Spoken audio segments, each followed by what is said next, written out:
Om Namo Narayana, welcome back. We are on part 3 today of the Maha Upanishad. Let's dive right in, and I'll say a few things afterwards. A lad, named Aga, prince of seers and enlightened, permitted by his father to go on a pilgrimage, had ablution in 3.5 crores of sacred places, and then told Ribu about himself. After bathing in so many places, an inquiry has arisen there in my mind. The world is born only to die, and dies only to be reborn. All the actions of the moving and unmoving things are ephemeral. Things such as sources of splendor are sinful, and give place to all calamities, unconnected with each other. Like iron stakes, they come together, only by mental fancy.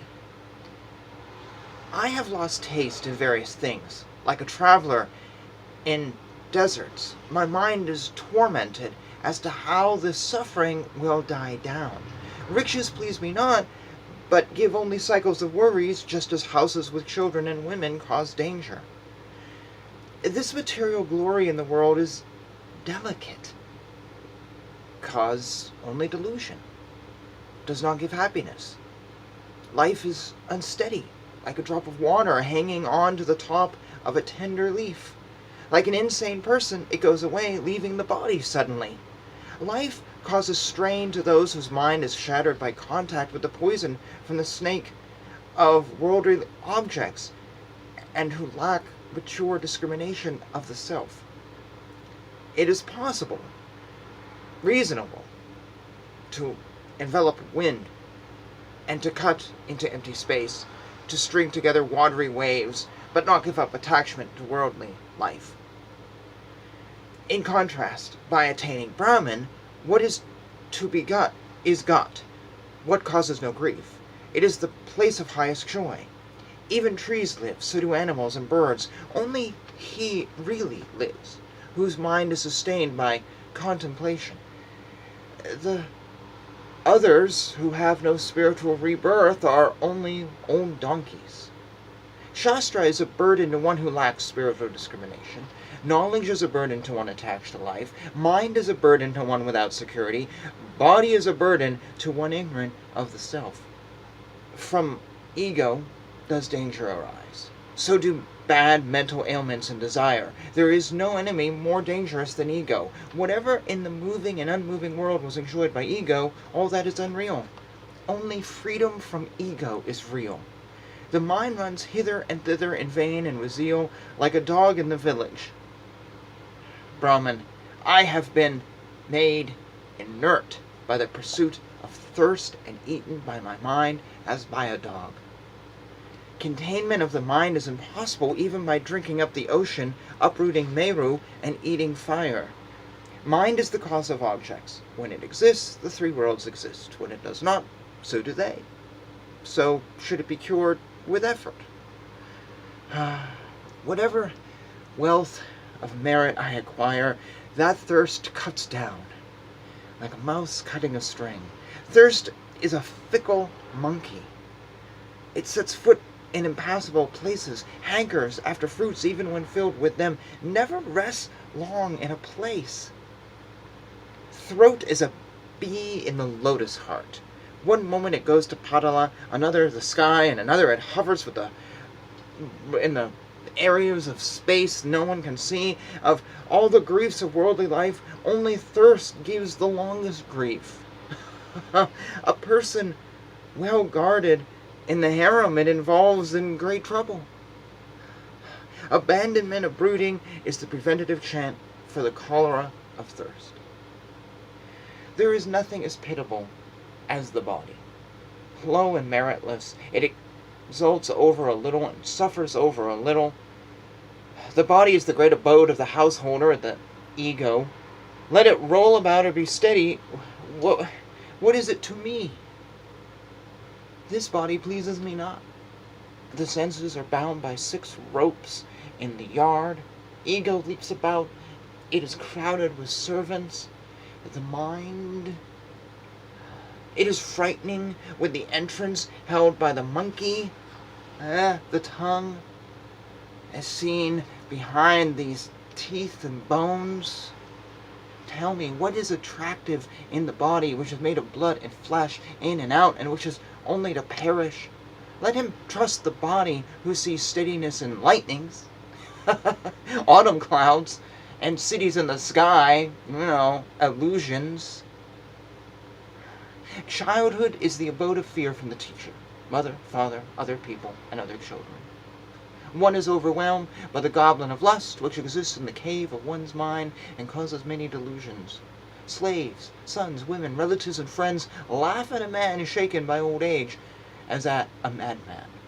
Desire is full of the defect of helplessness, grows long in old age. The sole friend of all danger and confused foment is the heart. The attribution of happiness to worldly life, even this is cut by time like grass by a rat. Time tries to possess selfishly everything from grass to dust to Indra to gold, which is the dust of Manu. It destroys all, and all the three worlds are occupied by it. What is auspicious about women? A puppet of flesh, moved by a machine in the cage of the body, having nerves, bones, and knots. Why are you deluded? Separate the flesh, the skin, the blood, and tears, and then look at the body. Is it attractive? The pearl necklace on the breast is like a current of the Ganjan, Meru. It's fleeting and ephemeral. The same breast is eaten by dogs in due time, like a lump of food in the cemetery and corners of the directions. Women are the flame of sin, have the suit of hair, pleasing to the eye, but not to be touched. They burn man like grass. Women are the fuel, lovely, yet harmful, of the fires of all blazing at a distance, whether they have taste, attachment, or not. Women are the traps to catch the birds. Men, spread by the hunter, Manmatha, the lump of bait, the string of wickedness to men who are the fish in the pond of birth and life and moving in the mud of the mind. I will have none of this woman who is the basket of all defects, gems, the chain of misery. Only he with a woman has desire for enjoyment. Where is enjoyment for one who has no woman? Giving up women means giving up the world. By this one shall be happy. Even the quarters are not seen, and regions give each other wrong direct instructions and directions. Even the oceans and the stars dry up. Even the permanent becomes impermanent. Even yogins perish. Demons and others also decay. Brahma is reduced to nothing. The unborn Vishnu too. Shiva becomes non-existent. The lords of the quarters decay. Brahma, Vishnu, Rudra, and all classes of creatures run toward destruction like water streams toward the marine fire. Dangers come for a moment. So does wealth. Birth and death are only for a moment. Everything dies. The brave ones are killed by those not brave. 100 are killed by one. Poison changes its effect. Poison is not poison. Objects of the world destroy only one more birth. Poison destroys life only once. It is time my mind is burned in the forest fire of defects. Desires for enjoyment do not flash even in the illusory Fatama Glorna. So, please, Ramana, wake me. Please, quickly, wake me with the knowledge of truth. If you do not, I shall take the silence without pride and jealousy, contemplating Vishnu in the mind like one turning into a painting. So ends part 3.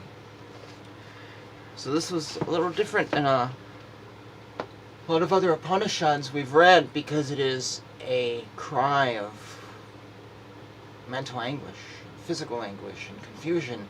And we've never had this as of this point in this channel. We've often had someone ask a question. Oh, Brahma, tell me about this. But this feels more like a chapter of the Srimad Bhagavatam, where someone is just going, "Rah, and I got this, and I got this, but please lead me out of this train wreck that I seem to be in." And it's very interesting because obviously whoever this Upanishad was written for or spoken to in the beginning would have had these same feelings. Actually, today we would have these same feelings. So it's putting itself in the shoes of its listener. Also, there's theology in here. It's not just saying, life sucks. I gotta go to work. Work sucks. My relationships suck.